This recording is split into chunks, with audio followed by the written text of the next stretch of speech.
Welcome to the World Leisure Organization's Leisure Management Special Interest Groups webinar. The webinar is one of the Leisure Management SIG's initiatives to provide information to our members in the leisure sector. Today's webinar is about working with consultants to explore the nature of leisure consultant and contractor relationship to identify strategies to make their collaboration more effective. Please note that we're recording the webinar today so we can make the YouTube available in the coming weeks. So I want to introduce a few of the faces that you will see and hear. Joanne Zimmerman is the Associate Professor at Texas State University and a co-chair of the Leisure Management SIG. Antonio Bramante is a member of the World Leisure Board and an active collaborator with Joanne and me as we organize the Leisure Management SIG activities.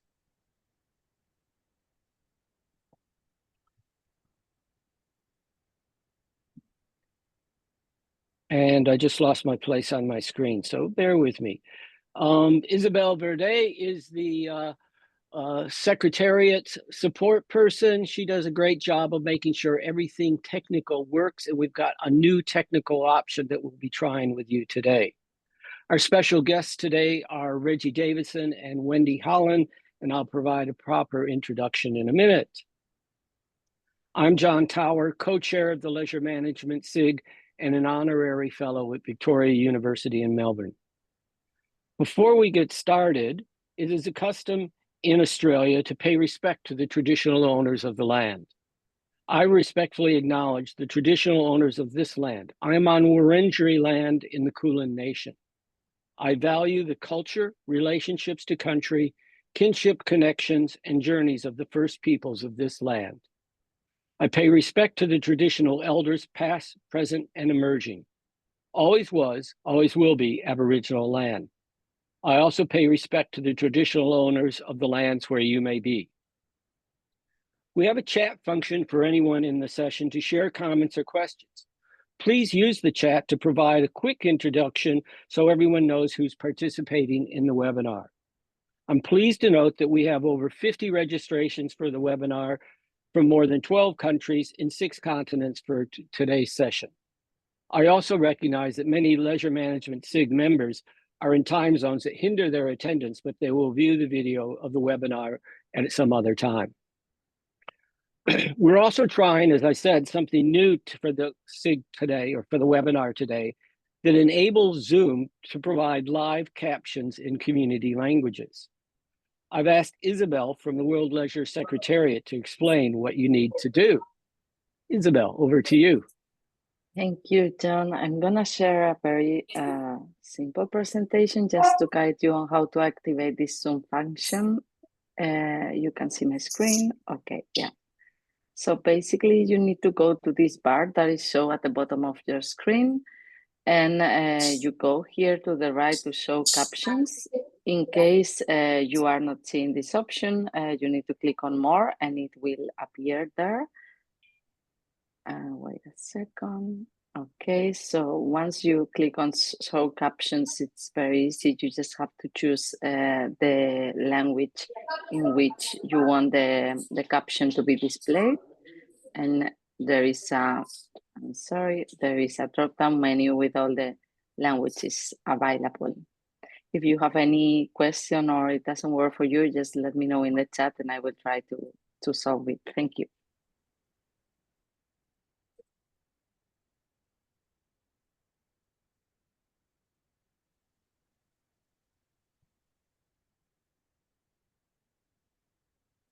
You are mute, John. That's that cough I said. Joanna Bramante will monitor the chat. The format for the session today is around 25-minute conversation with our guests, followed by your comments. I'd like to welcome Reggie and Wendy to the session today. Let me start by introducing Reggie.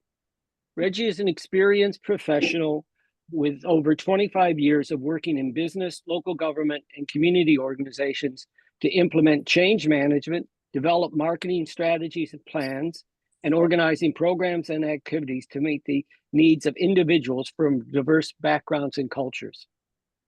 He has a Bachelor of Science in Criminal Justice and a master's degree in Recreation and Leisure Services. Reggie is a certified park and recreation executive.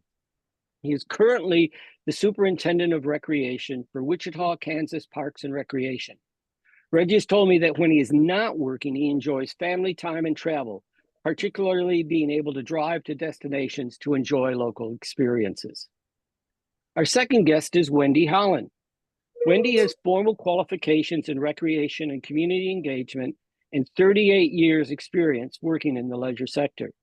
She started her career as a youth activities officer in public housing apartment blocks in Melbourne, Australia, while a university student. Wendy's diverse career includes recreation management in local government in both regional and metropolitan settings, sport and recreation contract management in state government, teaching community-based tourism in a not-for-profit organization in Namibia, Africa, and 20 years as a leisure consultant, 18 of those years as an owner and director of her own business called CommunityVibe. When not working, you'll find Wendy bushwalking with her dogs, stand-up paddleboarding, Latin dancing, hanging out with friends and family, or exploring the world. The aim of the webinar today is to explore the leisure consultant and contractor relationship to identify strategies to make their collaboration more effective. So we know from our experience that in some settings around the world, a lot of community organizations and government organizations employ consultants to do a variety of work for them that they need to get done. So this session today is going to be designed to help foster better connections in those sorts of settings. So let me set the scene by inviting Reggie to explain some of the projects where he's used consultants to assist his organization. Reggie, over to you. Hello, everyone. Excited to have an opportunity to participate in the webinar today. We do quite a bit of work with our local university here with engaging them as consultants from a variety of different things, from community engagements to master plans that we actually do, as well as consulting on some of our new developments that we do for expansion for our programs and facilities in the community. So we rely quite a bit on consultants to make sure that we're able to provide quality programs to the community and engage them in activities that have an overall impact on what we do to provide leisure services. Okay, so why use consultants rather than just working through with existing staff? One of the benefits that we've seen that from working with consultants that you have perspectives from outside of just your normal community where you are. So a lot of times consultants have worked with other communities or other entities and they're able to give us some different perspectives of how we can look at what's being done, not only just locally, maybe even nationally or internationally. Okay, so you mentioned some of those benefits, but what are some of the costs in terms of not just the financial costs, but the logistical costs of bringing in consultants?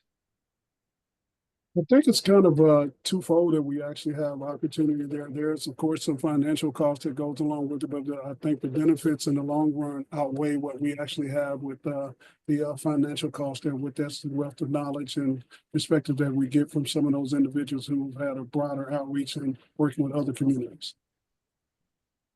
Okay. All right, well, let me bring Wendy in from the other side of the equation here.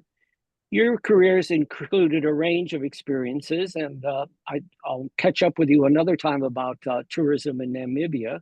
But with the role of the last 20 years as a leisure consultant, why have you chosen to work as a leisure consultant? How has that become your career? Well, welcome everyone, firstly. And I'm coming from Jaja Warungland in Bendigo, which is 2 hours north of Melbourne in Australia. So I hope you can understand my accent. It's not quite the same as an American accent. But John, thank you. I sort of fell into consulting. I came from a really diverse background of experiences, and I'd worked with another consulting company for a while as well. And I got to the point in my life where I decided that I needed more flexibility. I had 2 young children who were very much involved in sport and ballet, things like that. So I needed more time during school holiday periods to spend with them, to go to competitions, etc. So and where I was living and where I still am living, it's a regional area. So there weren't a lot of other job opportunities around at the time. So I thought the best option was just to set up a consulting business. I didn't know how long I would stay in it, but 18 years later, I'm still in it. And what I really like about it is that every day is different, and I get to work with a really diverse range of great people. I'm constantly learning things, and I get to come up with some really creative ideas and solutions, and hopefully my work makes a bit of a difference to the communities I work in. Okay, that's great. So what are some of the more memorable consulting projects? Can you share some of the positive and the negative experiences of some of the projects you've worked on? Look, there've been so many really positive experiences, which is why I'm still in the industry doing what I'm doing. I love it. But probably my favourite ones are where there's a really strong relationship developed with the contractor and the community, and we come up with really good solutions to problems or issues, and then that strategy is implemented. They're the things that I really like. But one of my favourite ones was a youth strategy for a regional city. And a youth strategy is a document that basically outlines how the life of young people is going to be enhanced in that community. It covers things like leisure, mental health, leadership, employment and training, transport, the arts, safety, education, the whole range of things that are important to young people. And the particular project I worked on was highly collaborative. We used a co-designed approach, and that meant working really, really intensively with 11 young people from all walks of life, all backgrounds, every 2 weeks for 8 months. And the council staff and myself met every 2 weeks with these young people. We identified a whole lot of issues. We trained the young people to undertake engagement. So they ran workshops with service providers and council staff. They developed surveys for young people, parents and carers and service providers. They went out to festivals and events and interviewed people. And we received more responses from that engagement than any other project that council had undertaken to that point. So it was really, really inclusive. Young people really became engaged with the project. And we analysed the data, came up with actions. The young people presented the strategy to the mayor and councillors themselves, which was really well received. But what I really liked about this project was the collaborative nature of working really closely with the contractor and the young people. The infectious enthusiasm of the young people throughout the whole project, knowing they had a voice. And really, really developing their skills as well. And a number of the actions have already been implemented, including another project I worked on following that, which was around a feasibility study for a youth centre. Okay, and what about the ones that aren't so memorable, but maybe memorable because of what didn't work? Yeah, look, there's a few memorable ones that are a little bit more challenging. One that comes to mind is a sports stadium feasibility study in a regional town to replace an old stadium that no longer met the regulations around sports court sizes and didn't meet emerging community needs. So the council officer set up a really fantastic steering committee comprising of potential and existing user groups. We had state government representation. She had all the right people at the table. We had a really robust plan. The steering committee did a really thorough site analysis of potential areas where this new stadium could be built and came back with a short list of locations for feedback. We took that community feedback out. There was a small special interest group, unfortunately, who were insistent on a particular site that the steering committee had rated really quite low or quite poorly against our assessment criteria, against things like location, cost, land ownership, and lack of community access during the day. So it really wasn't rating very well. But this special community group were insistent on that location, and they sabotaged our community engagement. They sent out multiple surveys from one computer, about 100, I think.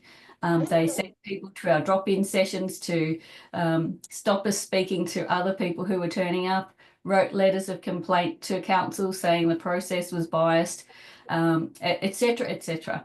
So the end result, unfortunately, was that although there was great support at the council officer level, and certainly state government was very keen as well, there was probably a lack of support and even fear at the local government management and governance level because the project just became too political.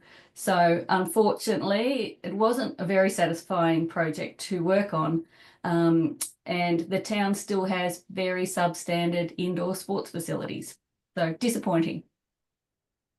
So it's interesting how just a small vocal group who have a fair amount of potentially political nous are able to disrail a whole project that has lots of community support.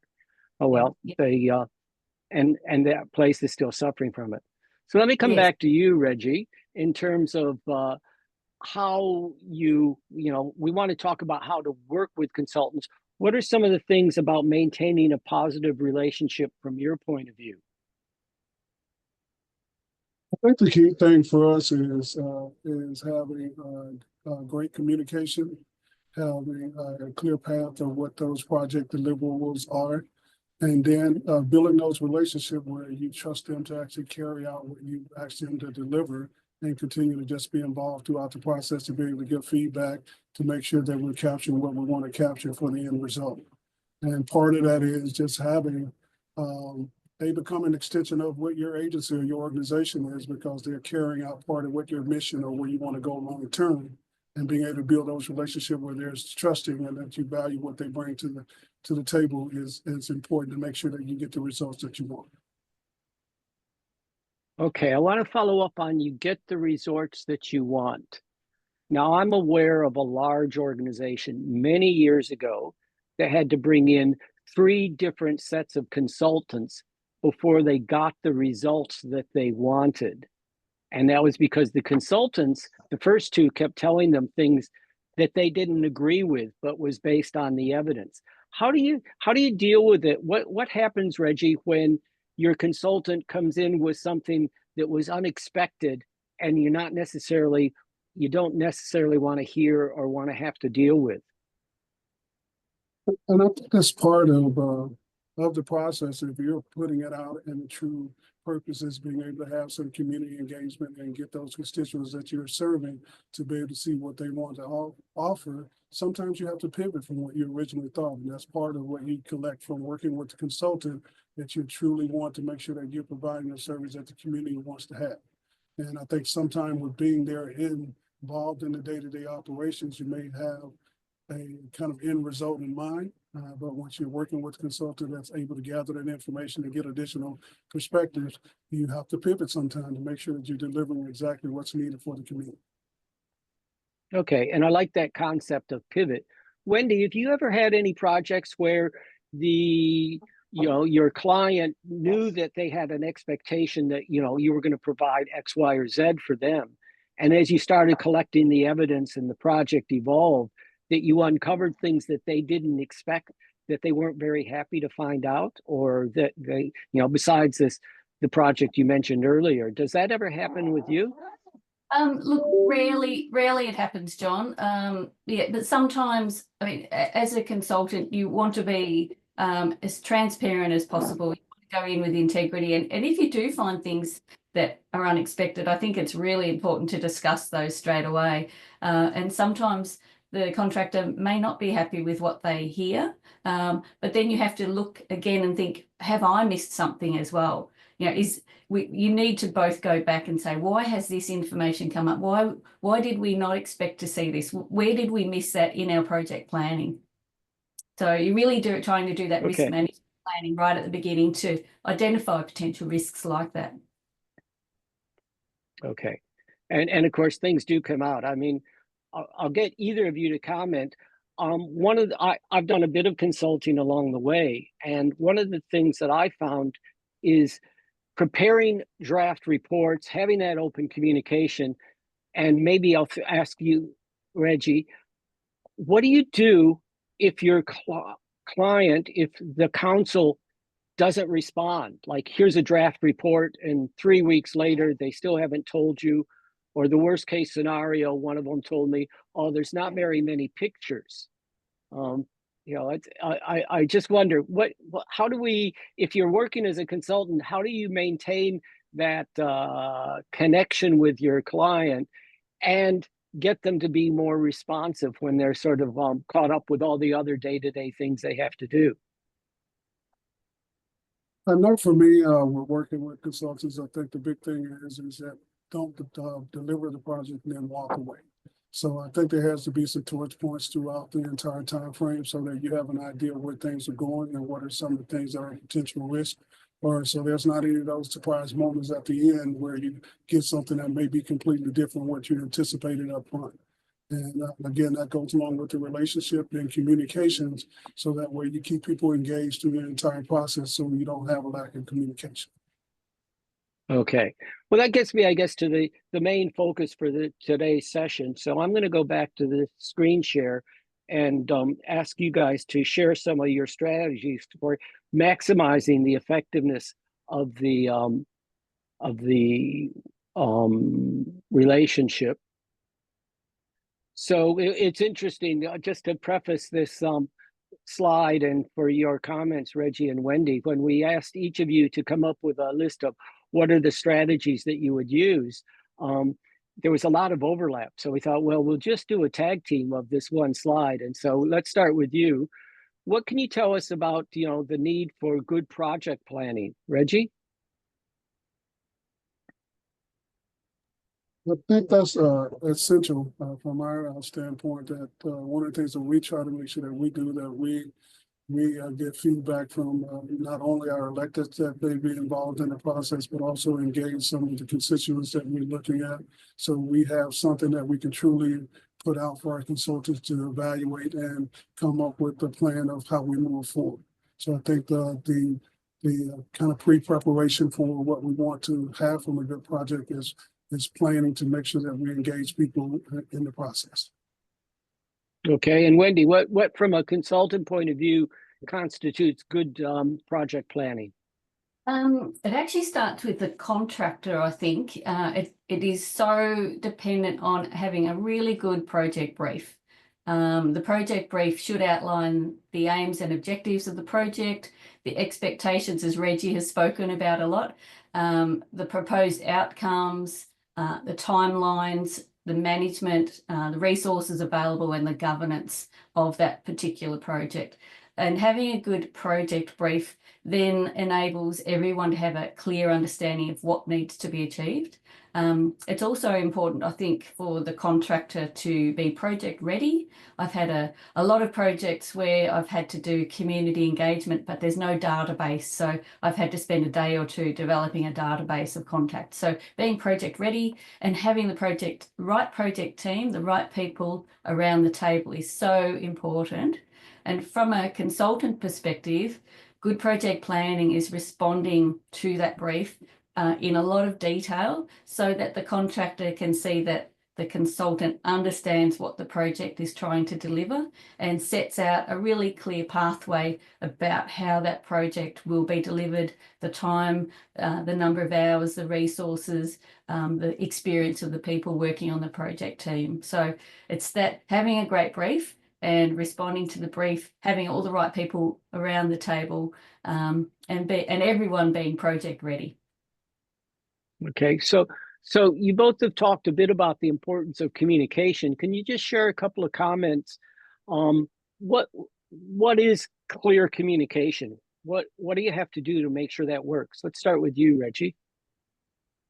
I know one of the things that have worked well for us is just even using project management tools where you can actually have show lines, have actual showing where the path is to where you're getting to the end of the project with different things that need to be completed by the project team, and having actual guidelines or roadmap to get where you're trying to go at the end. So it may not necessarily just be verbal communication, but those other support tools that we can do to kind of create that roadmap of getting to the end of where the project is going and what the expectations are along the way.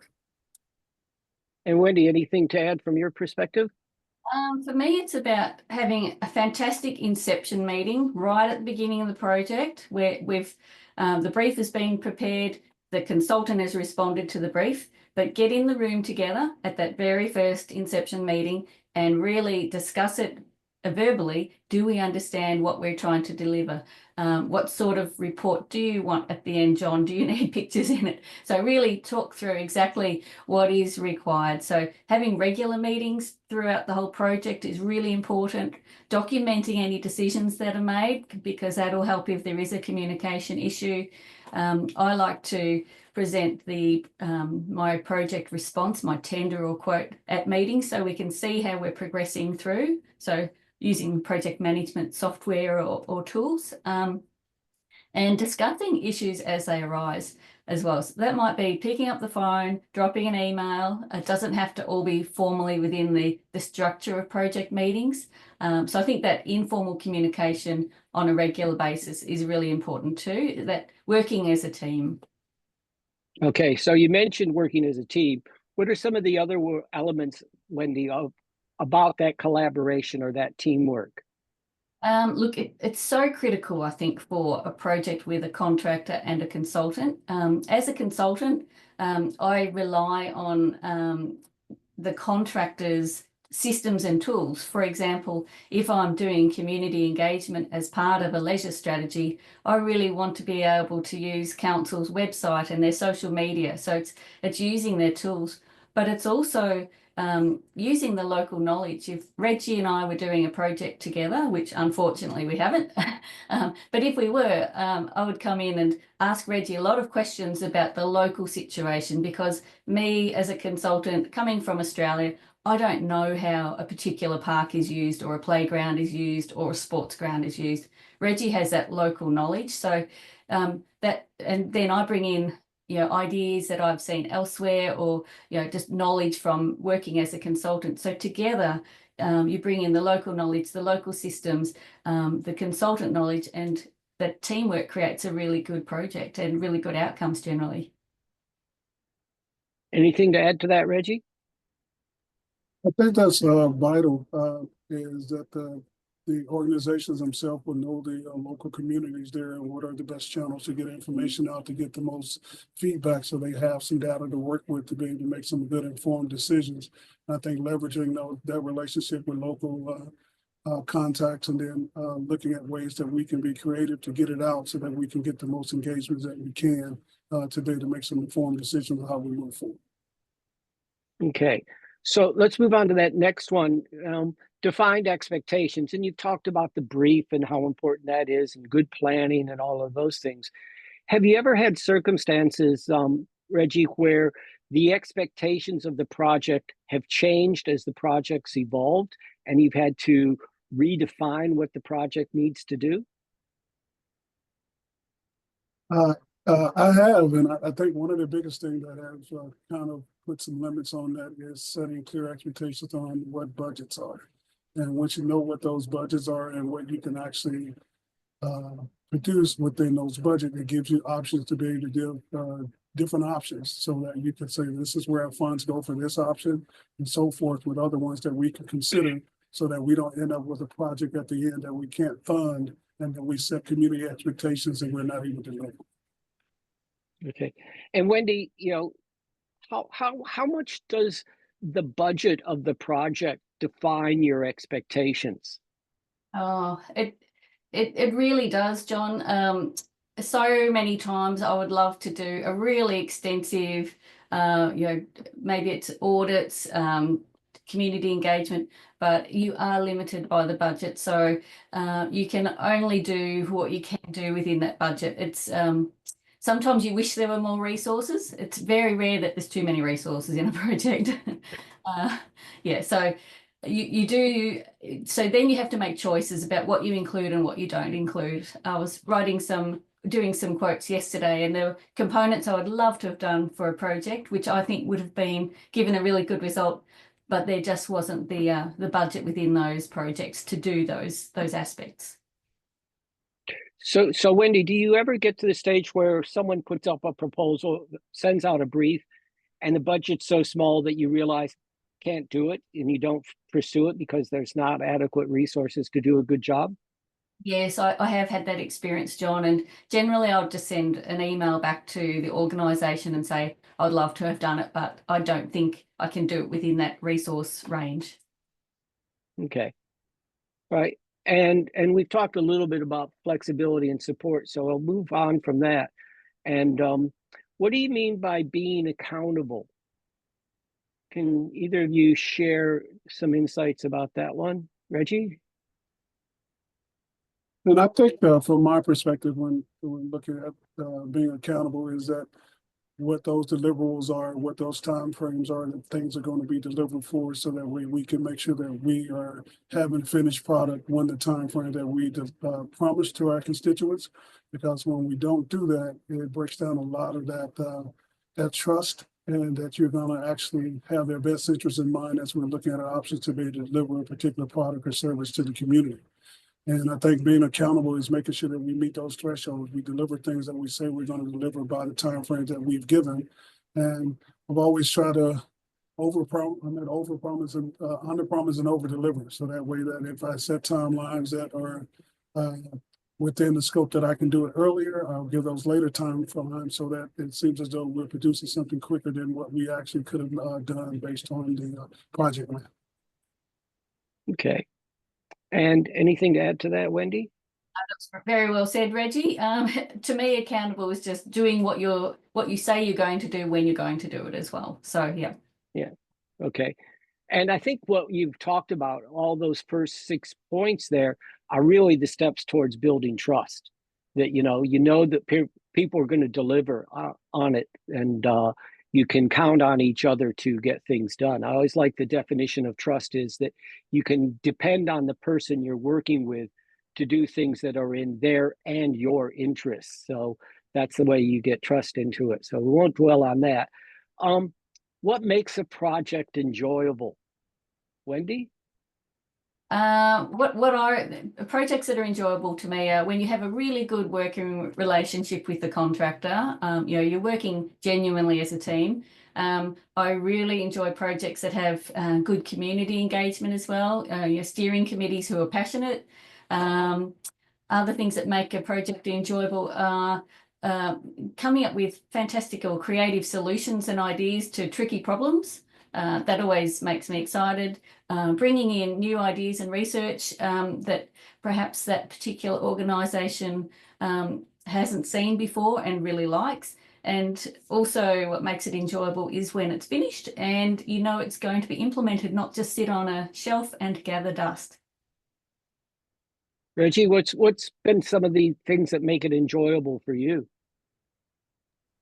I think the big piece for me will make it enjoyable where we can actually see that we've done the community engagement, we've got that information to the consultant, and then our final product incorporates those things that we've gotten feedback from the community to say that they truly want to see that happen there, and you're able to deliver that. And I think that only makes the project enjoyable, but it also builds on the previous point of how you build trust with the community, that you're actually taking consideration what they want to see happen and then implement it in the community for their enjoyment, and being able to take advantage of those services or programs that we can offer. Okay. All right. So we've covered the guts of what we wanted to deal with today, but let's open it up to the discussion.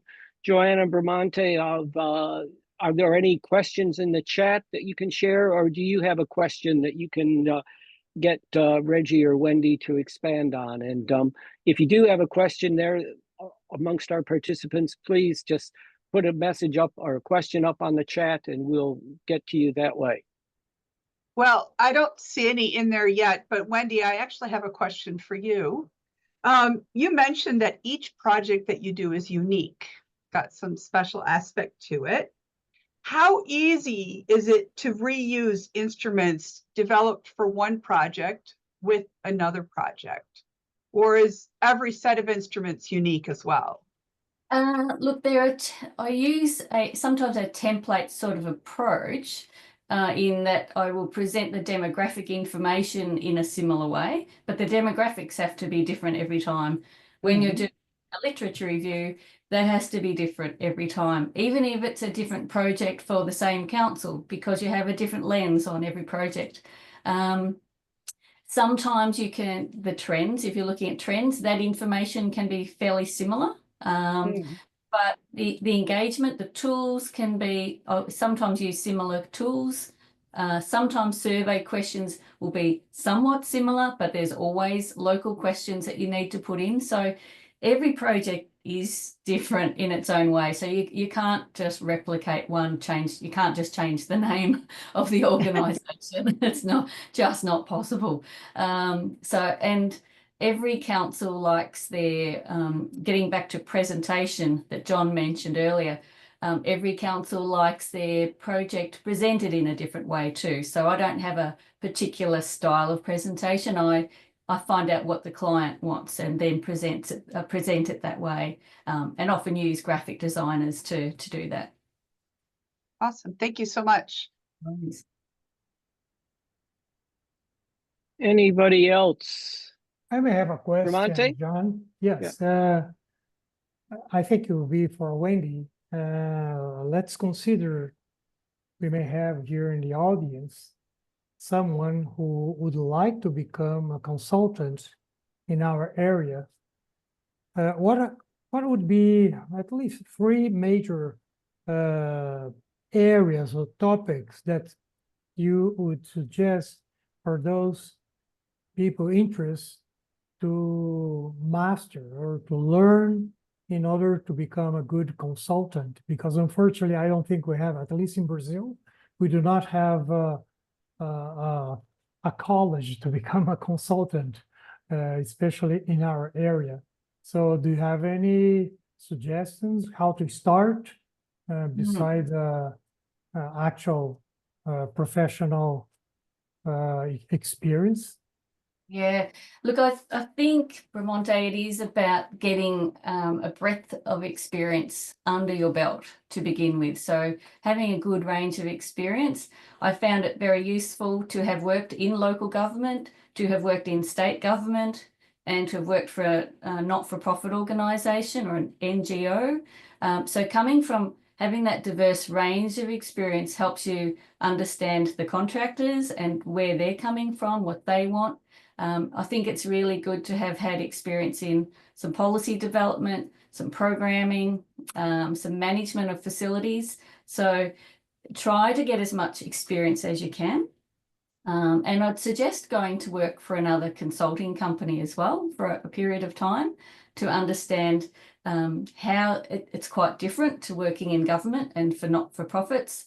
Suddenly you are working in a business which has very different ways of operating. So I think try and get a lot of experience first across the sector and work for another consulting company. I think that's only 2, not 3 points. But I think that's those two things are beneficial. And networking as well. Make sure you network extensively. And I have found that I don't always work just in leisure. I work in youth, I work in tourism, I work in early years planning, I work with architects, traffic engineers, landscape architects, so across a lot of areas. And that also helps because my general knowledge of other areas that impact leisure in some way has increased. And I also make sure I spend almost an hour every day just learning new things, reading the latest research. So that helps too. Okay, thank you. Thank you very much. So Anything else? Reggie, I was going to ask Reggie a question real quick. Reggie, can you give us an example of one of those projects that you sort of had, we're going this direction, and then you collect all the data, and you used the word before pivot, that you had to pivot and go a slightly different direction. Could you give us an example of that? Sure. So we recently had a project here in Wichita where one of our golf courses was being transitioned to what we envisioned was going to be a little bit different than what it actually ended up being. So we went into initially with engaging a consultant to see how we could do a playground there. We were going to do a BMX track that was there on site. We were going to look at some ways that we can kind of incorporate aviation here in the area, which is a big industry. And after we went through that process, we had more interest from people who wanted to see disc golf. So we ended up transitioning that area into a disc golf course, and we worked with our local universities and our high schools here, and we hold across the country meets there. So we went in a totally different direction where we were able to use certain portions of it for some of that, and then use the other one for where it kind of pivoted to once we got feedback from the community that this was something that was a bigger need at the time. So that was one of the ones that comes to mind most recently. Okay, John, there's a question in the chat from Anand. He said, sometimes there are things, elephants in the room, if you want to call them that can't be added to a formal project brief. What's the best way to inform your consultant about those? Either one of you could answer that. Reggie? Go ahead, Wendy. Yeah, and sometimes there are elephants in the room, and yeah, for whatever reason, they can't be added to a project brief because it's politically not wise to. So I think it's that whole thing about trust with the consultant, is that the contractor would have a relatively private discussion and say, on the side, I'm telling you, this is the situation. And often I find there are personalities in a community that have a big impact or could have a big impact on a project, and the contractor will tell me about that particular person, and we'll come up with a strategy to work around the potential disruption from that person or that small special interest group. But yeah, absolutely, some things you cannot put in a project brief, but they are elephants in the room.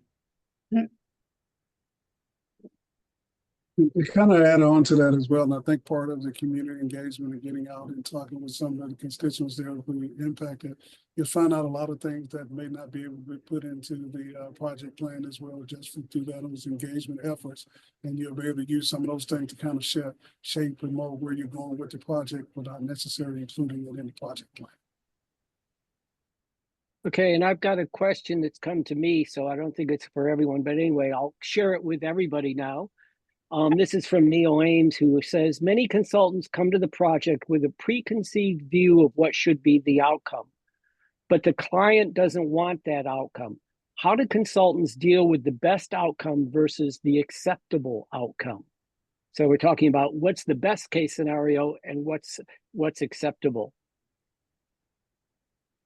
And I think that's, we might finish on that point, but Reggie or Wendy, how do you deal with that dilemma? Oh, this will be good enough versus this would be the best scenario. Yeah, it is interesting. Sometimes the client does have an expectation, and I will come up with something different, or vice versa. I think it comes back to that communication all the way through the project, right from the beginning. And if something left field does come up, not what the client expected, you really have to both sit down and say, look, this is what I've discovered. Does this reflect what we know? Is there something, as I said before, there might have been something missing along the way that brought us to that particular conclusion. So I think it is about avoiding nasty surprises, and that communication the whole way through is so important. But there will be times when a consultant says, look, based on the evidence, based on the community engagement, this is what we're hearing. These are the trends, etc. This is the direction we think is ideal, but it may not fit within the resources or the direction of the contractor. And yeah, it can be a little bit tricky, as Neil has suggested there. It can be tricky, but engagement, hopefully, all the way through, or communication all the way through, will perhaps alleviate that happening. Okay.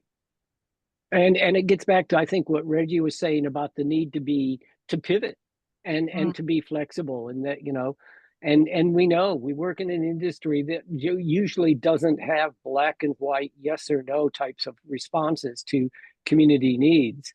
And thank goodness, I'd hate to think that we all lived in homogeneous communities, that everybody was on the same page. So we have lots of variety in different settings, which makes our world so much more interesting.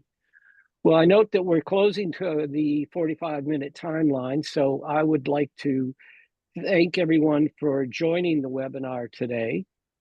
I'm going to just show, for if you want more information about the Leisure Management SIG or any of the things that we do, you can contact me or Joanne. There's a couple of websites on the screen now. Thank you to everyone for being here today. Special thanks to Isabel and the World Leisure Secretariat for her support on the delivery of the Zoom format. If you use the translation that we mentioned and introduced at the beginning, can you just put a quick message up on the chat as to whether that worked for you or not? Because we'd like that feedback. Thanks to Joanne and Bramante, who collaborate with me as we deliver these Leisure Management SIG activities. Extra special thanks to Wendy and Reggie for their willingness to share their insights about strategies to make contractor and consultant relationships more effective. It's wonderful to have leisure colleagues who are willing to contribute their expertise to help meet the World Leisure Organization's mission of sharing leisure's capacity as a central force to enhance the human condition. That's all from us today. We'll have a link. We'll say, if you registered, we'll send you a link to the video that you may want to go back to view. And the link to the video will end up on the Leisure Management's website as well. Thanks, everybody. And for those of you that are finishing your day, have a good evening. For those of us in Australia that are starting our day, let's have a good day. And everywhere else in the world, enjoy yourselves. Thanks very much. Thank you.